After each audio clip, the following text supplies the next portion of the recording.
Hello guys, എല്ലാവർക്കും എൻ്റെ പുതിയ വീഡിയോയിലേക്ക് സ്വാഗതം. എല്ലാവർക്കും എൻ്റെ ഈദ് ആശംസകൾ നേരുന്നു.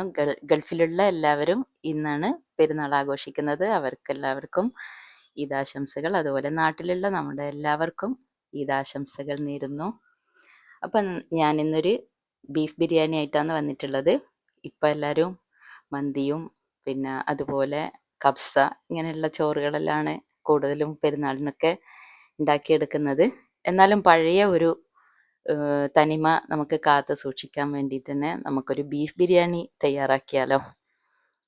അപ്പോൾ ഗൾഫിലുള്ളവരൊക്കെ ഇന്ന് ഏകദേശം ഭക്ഷണമൊക്കെ സെറ്റാക്കിയിട്ടുണ്ടാവും. അവരിത് കഴിഞ്ഞതിന് ശേഷം ഇനി ബിരിയാണി ഉണ്ടാക്കുമ്പോൾ ഇതുപോലെ ഒന്ന് ഉണ്ടാക്കി നോക്കാം. നാട്ടിലുള്ള എല്ലാവരും പെരുന്നാളിന് ഈ ബീഫ് ബിരിയാണി തന്നെ തയ്യാറാക്കി നോക്കുക. അപ്പോൾ നല്ല അടിപൊളി ബീഫ് ബിരിയാണിയാണ്. ഒരുപാട് സമയമൊന്നും വേണ്ട. എന്നാൽ നമുക്ക് വീഡിയോയിലേക്ക് പോകാം. 1 കിലോ ബീഫ് കഴുകി വൃത്തിയാക്കി വെള്ളമൊക്കെ വാർത്തിട്ട് വെക്കാം. അതുപോലെ 8 മീഡിയം സവാള ഇതുപോലെ കട്ട് ചെയ്തിട്ടെടുക്കാം. അധികം നേരിയതാക്കി കട്ട് ചെയ്യണമെന്നൊന്നും ആവശ്യമില്ല. 7 മീഡിയം സൈസ് തക്കാളി കട്ട് ചെയ്തിട്ടെടുത്തിട്ടുണ്ട്. ഒരു വലിയ പീസ് ഇഞ്ചി വൃത്തിയാക്കി കഷ്ണങ്ങളാക്കി വെക്കാം. 2 കൂട് വെളുത്തുള്ളിയും കൂടെ എടുത്തിട്ടുണ്ട്. ചെറിയതായത് കാരണം 2 കൂട് എടുത്തതാണ്. അതുപോലെ 20 പച്ചമുളക്, എരിവ് കൂടുതലുള്ള പച്ചമുളകാണെങ്കിൽ ആവശ്യത്തിനനുസരിച്ചിട്ട് എടുത്താൽ മതി. ആവശ്യത്തിനുള്ള മല്ലിച്ചപ്പ് എടുക്കുക.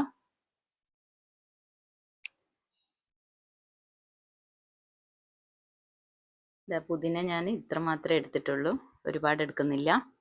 അത് നിങ്ങൾക്ക് കൂടുതൽ വേണമെങ്കിൽ ഇട്ട് കൊടുക്കാം. പിന്നെ അതുപോലെ കറിവേപ്പിലയും കൂടി എടുക്കാം. ഇനി ഇതൊക്കെ നന്നായിട്ട് ഒന്ന് മിക്സിയിൽ നിന്ന് ക്രഷ് ചെയ്തിട്ടെടുക്കാം ഇതുപോലെ. ഇനി ഒരു പാത്രത്തിലേക്ക് നമ്മൾ ഈ കഴുകി വൃത്തിയാക്കിയ ബീഫൊക്കെ ഇട്ട് കൊടുക്കാം.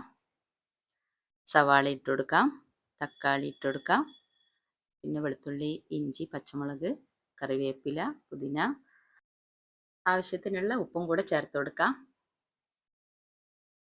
ഇനി ഇതിലേക്ക് ആവശ്യമായിട്ട് നമുക്ക് 2 ടീസ്പൂൺ മല്ലിപ്പൊടി ചേർത്ത് കൊടുക്കണം.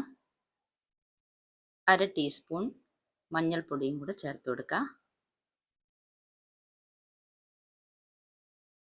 എന്നിട്ട് ഇവയൊക്കെ നന്നായിട്ടൊന്ന് മിക്സ് ചെയ്തിട്ടെടുക്കാം. കുറച്ച് സമയം റെസ്റ്റ് ചെയ്യാൻ വെക്കുക. നമ്മൾ ഈ ബിരിയാണി തയ്യാറാക്കുന്നത് ഒന്നും വഴറ്റാതെയാണ്. ഉള്ളി, തക്കാളി ഒന്നും വഴറ്റുന്നില്ല. അതുകൊണ്ട് പെട്ടെന്ന് തയ്യാറാക്കിയെടുക്കാനും പറ്റും. അപ്പോൾ ഇത് അവിടെ മാറ്റി വെക്കാം. ഇനി ഇതിലേക്ക് നമുക്ക് ഒരു കുക്കർ അടുപ്പത്ത് വെച്ചിട്ടുണ്ട്. കുക്കറിലാണ് ഞാൻ തയ്യാറാക്കുന്നത്. അപ്പം ഏറ്റവും വേഗം തന്നെ എളുപ്പത്തിൽ തന്നെ നമുക്ക് ചെയ്യാൻ പറ്റും. 3 ടേബിൾ സ്പൂൺ ഓയിൽ ഒഴിച്ചിട്ടുണ്ട്. 1 ടേബിൾ സ്പൂൺ ഗീയും കൂടെ ഒഴിച്ചു കൊടുത്തിട്ടുണ്ട്. ഒന്ന് ചൂടാകുമ്പോൾ നമുക്ക് ഇതിലേക്ക് ഈ ബീഫിൽ നിന്ന് കുറച്ച് ഉള്ളിയും പിന്നെ കറിവേപ്പിലയൊക്കെ എടുത്തിട്ട് ഒന്ന് ചെറുങ്ങനെ മൊരിച്ചെടുക്കുക. അതിലേക്ക് 1.5 ടീസ്പൂൺ ഞാൻ വെളുത്തുള്ളി ഇഞ്ചി പേസ്റ്റ് ഒന്നിട്ടിട്ട് ഇളക്കി കൊടുക്കുന്നുണ്ട്. അതൊന്ന് മൂത്ത മണം വരുമ്പോൾ തന്നെ നമുക്ക് ബാക്കിയുള്ള നമ്മളെ ബീഫ് തയ്യാറാക്കിയ ബീഫ് ഉണ്ടല്ലോ അതിട്ട് കൊടുക്കാം. ഇനി ഇതെല്ലാം ഇട്ട് കൊടുത്തതിന് ശേഷം നമുക്ക് ആവശ്യത്തിനുള്ള വെള്ളം, ഞാൻ 1 കപ്പ് വെള്ളം ഒഴിച്ചിട്ടുണ്ട്. 1 കപ്പ് വെള്ളം ഒഴിച്ച് ഒന്ന് ഇളക്കി കൊടുത്തതിന് ശേഷം കുക്കർ അടച്ചു വെച്ച് വേവിക്കാം. ഓരോ ബീഫിനും ഓരോ വേവായത് കാരണം ഞാനിപ്പോൾ എത്ര വിസിലിനാന്ന് പറയാൻ പറ്റില്ല. അപ്പോൾ നമ്മുടെ ബീഫൊക്കെ റെഡി ആയിട്ടുണ്ട്. ഇതിൽ കുറച്ച് വെള്ളമുള്ളത് ഞാൻ വേറെ തന്നെ എടുത്തിട്ട് വറ്റിച്ചിട്ട് ഒഴിച്ചിട്ടുണ്ട്. വെള്ളം കൂടിപ്പോയിട്ടുണ്ടെങ്കിൽ നിങ്ങൾ അതും വെച്ച് വറ്റിക്കാൻ നിൽക്കരുത്. അപ്പം ബീഫ് ഉടഞ്ഞു പോവും. അപ്പം സെപ്പറേറ്റ് വെള്ളം മാറ്റിയിട്ട് വേറൊരു പാത്രത്തിൽ വറ്റിച്ചെടുക്കാം. ഇനി ബിരിയാണി റൈസ് ഈ ഒരു കപ്പിൽ 5 കപ്പ് അരിയാണ് ഞാൻ എടുത്തത്. അത് കഴുകി വൃത്തിയാക്കി വെച്ചിട്ടുണ്ട്. ജീരകശാല അരിയാണ്. കഴുകിയിട്ട് വെള്ളമൊക്കെ വാർത്തി വെച്ചതാണ്. നമ്മൾ ഏത് പാത്രത്തിലെ അളവ് അരി എടുക്കുന്നത് അതിൻ്റെ നേരെ ഇരട്ടിയായിരിക്കണം വെള്ളം ചേർക്കേണ്ടത്. ഇനി ഒരു പാൻ അടുപ്പത്ത് വെച്ചിട്ട് ഇനി ഇതിലേക്ക് 1/2 കപ്പ് ഓയിലും അതുപോലെ 2 ടേബിൾ സ്പൂൺ നെയ്യും കൂടെ ഒഴിച്ചു കൊടുക്കാം. 3 മീഡിയം സൈസ് സവാള നേരിയതായിട്ട് കട്ട് ചെയ്തിട്ട് അതെടുത്ത് വെച്ചിട്ടുണ്ടായിരുന്നേ. അതും കൂടെ നമുക്ക് ഇതിലിട്ടൊന്ന് വറുത്തെടുക്കണം. കരിഞ്ഞു പോവാതെ ഒരു ബ്രൗൺ കളർ ആകുന്നത് വരെ വറുത്തെടുക്കാം. ഇതിലേക്ക് കിസ്മിസ്, അണ്ടിപ്പരിപ്പ് ഇതൊന്നും ചേർത്തിട്ടില്ല. വളരെ സിമ്പിളായിട്ടാണ് ഉണ്ടാക്കിയെടുത്തത്. ആവശ്യമുണ്ടെങ്കിൽ നിങ്ങൾക്ക് ഇതുപോലെ വറുത്തെടുത്തിട്ട് കിസ്മിസ്, അണ്ടിപ്പരിപ്പൊക്കെ എടുക്കാം. അപ്പോൾ നമ്മുടെ സവാള റെഡി ആയിട്ടുണ്ട്. ഈ ഒരു ബ്രൗൺ കളർ ആകുന്ന നേരം നമുക്ക് കോരിയെടുക്കണം. അപ്പോൾ അതൊക്കെ കോരിയെടുത്ത് വെച്ചിട്ടുണ്ട്. ഈ ഒരു കളറിൽ ഈ എണ്ണയിലേക്ക് 4-5 ഗ്രാമ്പു, 2-3 കഷ്ണം പട്ട, അതുപോലെ 3-4 ഏലക്ക ഒക്കെ ഇട്ടിട്ട് ഒന്ന് മൂപ്പിച്ചെടുക്കാം. അതൊന്ന് മൂത്ത് വരുമ്പോൾ നമ്മൾ മാറ്റി വെച്ച അരി ഉണ്ടല്ലോ അത് ഇതിലേക്ക് ഇട്ടിട്ടൊന്ന് വറുത്തെടുക്കാനുണ്ട്. ഫ്ലെയിം കൂട്ടി വെക്കാതെ വറുത്തെടുക്കണം. അതുപോലെ നമ്മൾ ഇതിലേക്ക് ഉപ്പ് ചേർത്തിട്ടില്ല. ഉപ്പും കൂടെ ചേർത്ത് കൊടുക്കാം. ഞാൻ കല്ലുപ്പാണ് ചേർത്തിട്ടുള്ളത്. ആവശ്യമുള്ള ഉപ്പ് ചേർത്ത് കൊടുക്കാം. ചോറിനേക്കുള്ള സവാള വറുത്തെടുക്കുമ്പോൾ നമ്മൾ ഫ്ലെയിം കുറച്ച് വെക്കണം. കരിഞ്ഞു പോവാതെ വറുത്തെടുക്കണം കേട്ടോ. അതുപോലെ ഇപ്പോൾ അരിയും വറുക്കുമ്പോൾ മീഡിയം ഫ്ലെയിമിലാണ് വെച്ചിട്ടുള്ളത്. ഇപ്പം നമ്മൾ അരി ഏകദേശം റെഡിയായി വന്നിട്ടുണ്ട്. നല്ലൊരു സ്മെല്ല് വരുന്നുണ്ട്. ആ ഒരു സമയത്ത് നമുക്ക് വെള്ളം ഒഴിച്ചു കൊടുക്കാം. 5 കപ്പ് അരി എടുത്തത് കൊണ്ട് 10 കപ്പ് തിളപ്പിച്ച വെള്ളമാണ് ഒഴിച്ചു കൊടുക്കുന്നത്. നല്ലോണം വെട്ടി തിളച്ച വെള്ളമാണ്. അപ്പോൾ ഇതെല്ലാം ഒന്ന് ഇളക്കിയതിന് ശേഷം നമുക്ക് അടച്ച് വെച്ച് കൊടുക്കാം. ഇത് നമ്മളെ ബിരിയാണിയുടെ ഏകദേശം പകുതി ഭാഗം ആയി വന്നിട്ടുണ്ട്. വെള്ളം ഒഴിച്ച ഉടനെ ഫ്ലെയിം ഫുള്ളിൽ തന്നെ വെക്കണം. വെള്ളം പകുതി വറ്റി വന്നതിന് ശേഷം സിമ്മിലേക്ക് മാറ്റണം. ഒരു തരത്തിലും തീ കൂട്ടി വെക്കാൻ പാടില്ല. ഇനി ഇതിലേക്ക് 1/2 ടീസ്പൂൺ ഏലക്ക പൊടിച്ചതും കൂടെ ചേർത്ത് കൊടുക്കാം. എന്നിട്ട് ഇത് അടച്ച് വെച്ച് വേവിക്കാം. തീ കൂടി പോകാൻ പാടില്ല. സിമ്മിൽ തന്നെ വെക്കണേ. ഇതൊക്കെ ഞാൻ ഇത്രയും വിശദമായിട്ട് പറയുന്നത് എല്ലാവരും അറിയുന്നവരായിരിക്കില്ല. അപ്പോൾ അവർക്കും കൂടെ ഒന്ന് മനസ്സിലാക്കാൻ വേണ്ടിയിട്ടാണ് പറയുന്നത്. അപ്പോൾ നമ്മൾ കുക്കറിൽ നിന്ന് ബീഫ് വേറൊരു പാത്രത്തിലേക്ക് മാറ്റിയിട്ടുണ്ട്. ഇനി ഇതിലേക്ക് മല്ലിയില കുറച്ച് അരിഞ്ഞിട്ട് കൊടുക്കാം. വറുത്ത് കോരി വെച്ച സവാളയില്ലേ അതിൽ നിന്ന് കുറച്ചിട്ട് കൊടുക്കാം.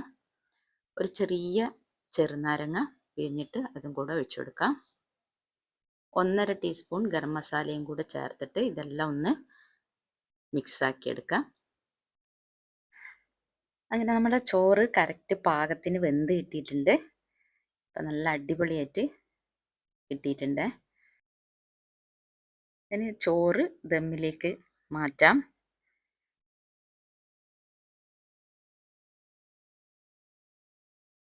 മസാലയിലേക്ക് നമുക്ക് ചോറ് കുറേശ്ശെയായിട്ട് ഇട്ട് കൊടുക്കാം. അതിന് മുമ്പ് ഞാൻ കുറച്ച് കറിവേപ്പില ഇട്ട് കൊടുത്തിട്ടുണ്ട്. പച്ച കറിവേപ്പില ഇങ്ങനെ ഇട്ട് കൊടുക്കുമ്പോൾ നല്ലൊരു സ്മെല്ലെല്ലാം ഉണ്ടാവേ. കറിവേപ്പില നല്ല ടേസ്റ്റാണ്. ബിരിയാണിയിൽ കറിവേപ്പില നല്ല ടേസ്റ്റാണ്. പൊതുവേ എനിക്ക് കുറച്ച് അധികം മല്ലിച്ചപ്പും കറിവേപ്പിലയൊക്കെ വേണം ബിരിയാണിക്ക്. നിങ്ങൾക്ക് ആവശ്യമുള്ളത് ചേർത്താൽ മതി. ഇനി ഇതിൻ്റെ മുകളിൽ ഒരു 1.5 ടേബിൾ സ്പൂൺ അങ്ങനെ നെയ്യ് ഒഴിച്ചിട്ടുണ്ട്. ഒരു കുഞ്ഞ് ചെറുനാരങ്ങ പിഴിഞ്ഞ വെള്ളത്തിൽ ഞാൻ കുറച്ച് കളർ പൗഡറാണ് ചേർത്തിട്ടുള്ളത്. നിങ്ങൾ മഞ്ഞൾപ്പൊടി ചേർത്താലും മതിയാവും. കളർ പൗഡർ നിർബന്ധമില്ല. മഞ്ഞൾപ്പൊടി എടുത്താൽ മതി. ഇനി അത് ഒഴിച്ചു കൊടുത്തതിന് ശേഷം കുറച്ച് ഒരു 1/2 ടീസ്പൂൺ അങ്ങനെ ഗരം മസാലപ്പൊടി ഇട്ട് കൊടുക്കാം. വറുത്ത് കോരിയെടുത്ത സവാളയും കൂടി ഇട്ട് കൊടുക്കാം. കുറച്ച് മല്ലിയില അരിഞ്ഞതും കൂടി ഇട്ട് കൊടുക്കാം. ഇനി ഇതുപോലെ അടുത്തൊരു ലെയറും കൂടെ നമുക്ക് ദമ്മ് ചെയ്യാം. ആദ്യം ചെയ്ത് അതുപോലെ തന്നെ ചോറെല്ലാം ഇട്ട് കൊടുത്തതിന് ശേഷം വീണ്ടും കുറച്ചും കൂടെ നെയ്യ് ഒഴിച്ച് കൊടുക്കുന്നുണ്ട്. ഒരു 1.5 ടേബിൾ സ്പൂണോളം നെയ്യ് ഒഴിച്ച് കൊടുക്കുന്നത്. നെയ്യ് ഇതുപോലെ ലാസ്റ്റ് ഒഴിച്ച് കൊടുക്കുമ്പോൾ നല്ല ടേസ്റ്റ് ആയിരിക്കും. പിന്നെ നമ്മൾ ചെറുനാരങ്ങൻ്റെ നീര്, അതുപോലെ സവാള, ഗരം മസാലപ്പൊടി, കറിവേപ്പിലയും മല്ലിച്ചപ്പും കൂടെ അതും ചേർത്ത് കൊടുക്കാം. കറിവേപ്പില ദമ്മ് ചെയ്യുമ്പോൾ മസ്റ്റായിട്ട് ഇട്ട് കൊടുക്കാം, നല്ല ടേസ്റ്റ് ആയിരിക്കും കേട്ടോ. ഇനി ഇത് ഫോയിൽ കൊണ്ട് ഇങ്ങനെ പൊതിഞ്ഞിട്ടാണ് ഞാൻ ദമ്മിന് വെച്ചത്. മേലെ ഒരു വെയിറ്റ് എടുത്ത് വെച്ചിട്ടുണ്ട് അതിന്. അപ്പം ദമ്മ് ഒരു അരമണിക്കൂർ അങ്ങനെ വെച്ച് നല്ല അടിപൊളിയായിട്ടുള്ള ബിരിയാണി റെഡി ആയതിന്. നല്ല അടിപൊളി സ്മെല്ലാണ് വരുന്നത്, നല്ല ടേസ്റ്റാണ്. അപ്പോൾ ഇതെല്ലാം നമ്മൾ ചോറ് ആദ്യത്തെ പാത്രത്തിൽ തന്നെ കോരിയിട്ടതിന് ശേഷം നല്ലോണം ഒന്ന് ഇളക്കി കൊടുക്കാം. ഇപ്പം മസാലൻ്റെ എല്ലാം ആ ഒരു സ്മെല്ലുണ്ടല്ലോ, അത് ഈ ചോറിലെല്ലാം ആയിട്ട് നല്ലൊരു മണം തന്നെ വരുന്നുണ്ട്. ഇതിപ്പോൾ എൻ്റെ ബിരിയാണിയാണ്, തലശ്ശേരി ബിരിയാണി, എൻ്റെ ബിരിയാണി. ഇതുപോലെ ട്രൈ ചെയ്യാത്തവരെല്ലാം മസ്റ്റായിട്ടൊന്ന് ട്രൈ ചെയ്യുക. ഇത്തവണത്തെ പെരുന്നാൾക്ക് എന്തായാലും ഒരു ബീഫ് ബിരിയാണി തയ്യാറാക്കി നോക്ക്. ഇനി അന്നത്തെ ദിവസം വേറെ എന്തെങ്കിലും തയ്യാറാക്കിയവർ അടുത്ത തവണ ഇനി ബിരിയാണി വെക്കുമ്പോൾ ഇതുപോലെ ഒന്ന് ട്രൈ ചെയ്ത് നോക്കാം. ഇതൊരു മസ്റ്റ് ട്രൈ ആണ് കേട്ടോ, വെറുതെ പറയുന്നതല്ല. അപ്പോൾ എന്തായാലും ഒന്ന് തയ്യാറാക്കി നോക്കുക. നിങ്ങൾക്കുള്ള അഭിപ്രായങ്ങളെല്ലാം ഒന്ന് കമൻറ്റ് ബോക്സിൽ അറിയിക്കാനും മറക്കരുത്. പിന്നെ അതുപോലെ ഇഷ്ടപ്പെട്ടെങ്കിൽ ലൈക്ക് ചെയ്യുക. അപ്പോൾ അടുത്തൊരു വീഡിയോ ആയിട്ട് വരുന്നത് വരെ എല്ലാവരോടും ഒരിക്കൽ കൂടി ഈദാശംസകൾ നേരുന്നു. ബായ്.